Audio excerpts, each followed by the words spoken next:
اس کو توڑ توڑ کر روٹی کھا لیتے تھے کہ کہیں ایسا نہ ہو کہ چندے کے مال سے میں کھا رہا ہوں اور اس کی وجہ سے کہیں مجھ سے پکڑ نہ ہو جائے.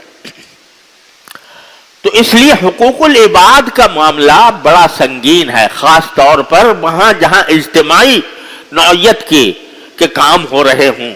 ایک ایک پیسہ کا اللہ تعالیٰ بچائے حساب ہوگا کہ کہاں وہ خرچ ہوا، کہاں سے لیا، کہاں سے خرچ کیا، کہاں پر خرچ کیا. تو بڑے سنگین معاملہ ہے. لہذا بندے کا کام یہ ہے کہ اپنی سی کوشش کر لے. جیسے میں نے بتایا تھا کہ اگر کوئی آدمی اپنے سارے اہل تعلق سے زبانی یا تحریری طور پر یہ مانگ لے کہ بھائی میں نے آپ کے ساتھ اتنا وقت گزارا، اگر میرے ذمے آپ کا کوئی حق رہ گیا ہو تو اگر میں دے سکتا ہوں، مجھ سے آپ وصول کر سکتے ہیں تو وصول کر لیں، نہیں دے سکتے تو نہیں دے سکتا، وصول نہیں کر سکتے، آپ معاف کر دیں. یہ رسول کریم صلی اللہ علیہ وسلم کا ارشاد ہے کہ اس دن کے آنے سے پہلے معاملے صاف کر لو جس دن نہ کوئی درہم ہوگا نہ دینار ہوگا. تو یہ ہے کوشش کرنے کی. اب یہ بھی سن لو کہ جب بندہ کوشش میں لگ جاتا ہے اور احساس کر لیتا ہے کہ مجھ سے بہت سے حقوق تلف ہوئے ہیں، بہت سے حقوق ضائع ہوئے ہیں اور میری آخرت کا معاملہ ہے، اللہ تعالیٰ کے سامنے پیش ہونا ہے، حساب و کتاب دینا ہے، تو اگر وہ کوشش میں لگ جائے، شریعت کے مطابق کوشش میں لگ جائے اور کوشش میں لگنے کے باوجود اگر وہ کوشش پوری طرح کامیاب نہ ہو تو میرے مولا کا کرم یہ ہے کہ وہ اس صورت میں اگر پورا نتیجہ نہ نکل سکا تو بھی اللہ تعالیٰ معاف فرما دیتا. معاف کس طرح کر دیتے؟ سوال یہ پیدا ہوتا ہے اللہ تعالیٰ اگر معاف کریں گے تو وہ حقدار جو تھے وہ کہاں گئے؟ تو معاف اس طرح کر دیتے ہیں کہ ان حقداروں کو اتنا اجر دیتے ہیں، اتنا بدلہ دیتے ہیں کہ وہ اب راضی ہو جاتے ہیں کہ میرے حق کے مقابلے میں جو اللہ تعالیٰ نے دیا ہے وہ اتنا زیادہ ہے کہ میرا حق اس کے آگے کوئی حقیقت ہی نہیں رکھتا. اس طرح اس کو نواز دے دے صاحب حق. حدیث میں آتا ہے، نبی کریم صلی اللہ علیہ وسلم نے واقعہ سنایا بنو اسرائیل کے ایک صاحب کا.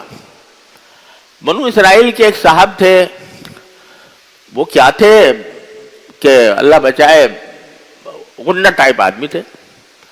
تو انہوں نے 99 قتل کر رکھے تھے، 99 آدمیوں کو قتل کیا تھا. تو بعد میں کچھ خیال آیا کہ یا اللہ میں نے تو اتنے لوگوں کو موت کے گھاٹ اتارا ہے، ان سب کا وبال میرے اوپر ہے، تو کس طرح میں نجات پاؤں گا. تو لوگوں سے پوچھا بھائی اس وقت سب سے بڑا عالم کون ہے، میں اس کے پاس جانا چاہتا ہوں. کسی نے ایک راہب کا پتہ بتا دیا. راہب اس کو کہتے ہیں جو تارک الدنیا عیسائیوں میں ہوتا تھا کہ دنیا چھوڑ کر کہیں خانقاہ میں بیٹھ جاتے تھے، اللہ اللہ کرتے تھے. اس کا پتہ بتا دیا. یہ اس کے پاس پہنچے، ان سے کہا بھائی میں 99 قتل کر چکا ہوں اور کوئی راستہ سمجھ میں نہیں آ رہا بچاؤ کا کہ اللہ کے عذاب سے بچنے کی کیا صورت ہے. اس نے کہا بھائی تمہارے لیے کوئی صورت نہیں ہے. 99 آدموں کا قتل اور انسان کا قتل حقوق العباد میں داخل ہے، تو تمہاری معافی کا کوئی راستہ نہیں. اس نے مایوس کر دیا. تو اس اللہ کے بندے نے کہا چلو 99 تو پہلے قتل کیے تھے، 1 سینچری مکمل کر لوں. تو اس کو بھی قتل کر دیا، راہب کو. اب پھر پریشان ہوا تو پھر کسی سے پوچھا کہ بھائی اب کون سے سب سے بڑا عالم ہے، تو ایک عالم کی نشاندہی کر دی لوگوں نے. وہاں گیا، ان سے کہا کہ بھائی یہ قصہ ہے، اب تو میرے 100 ہو گئے قتل، تو میرے بچاؤ کا کوئی راستہ بتاؤ. یہ سب حضور اقدس صلی اللہ علیہ وسلم خود بیان فرما رہے ہیں. تو انہوں نے کہا اب ایسا کرو کہ فلاں بستی ہے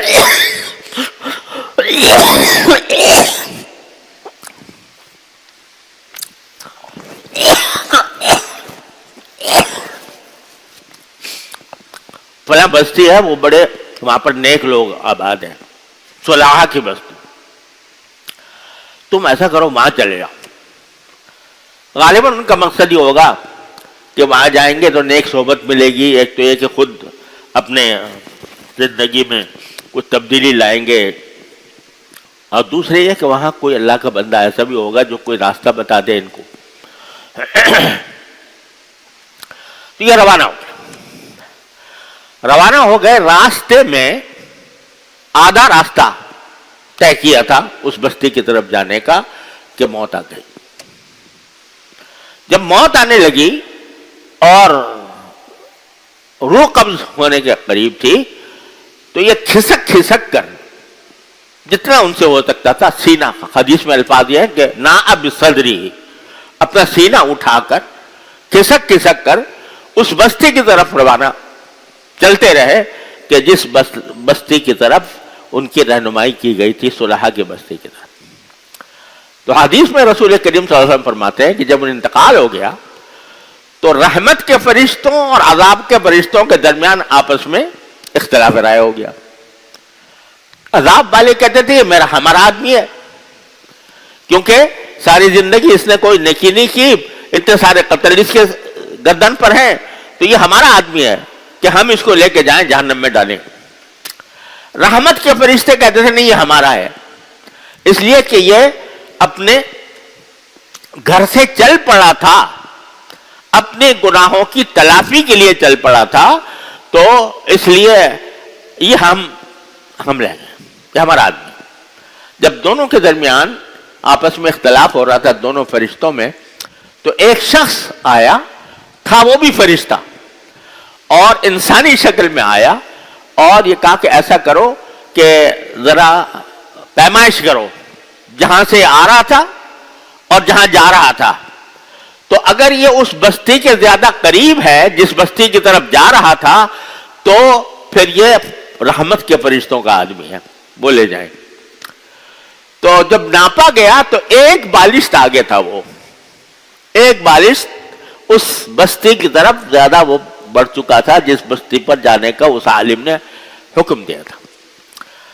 تو اللہ تعالیٰ کی رحمت نے اس کو قبول کر لیا اور وہ 100 کے 100 قتل بھی معاف ہو گئے۔ کیوں ہو گئے؟ اس لیے کہ اس نے تلافی کا عمل شروع کر دیا تھا اور نیت یہ تھی کہ وہاں جانے کے بعد تلافی کا جو بھی راستہ ہوگا وہ اختیار کروں گا، لیکن پیچھے موت آ گئی تو اللہ تبارک و تعالیٰ نے اس کو معاف فرما دیا۔ جیسے میں نے عرض کیا کہ اللہ تعالیٰ کا معاف کرنا کیسے ہوتا ہے، حقوق العباد کو معاف کرنا کیسے ہوتا ہے؟ ویسے تو حقوق العباد اللہ تعالیٰ معاف نہیں کرتے، کہتے ہیں توبہ سے میں اپنا حق تو معاف کر دوں گا، بندے کا نہیں کروں گا۔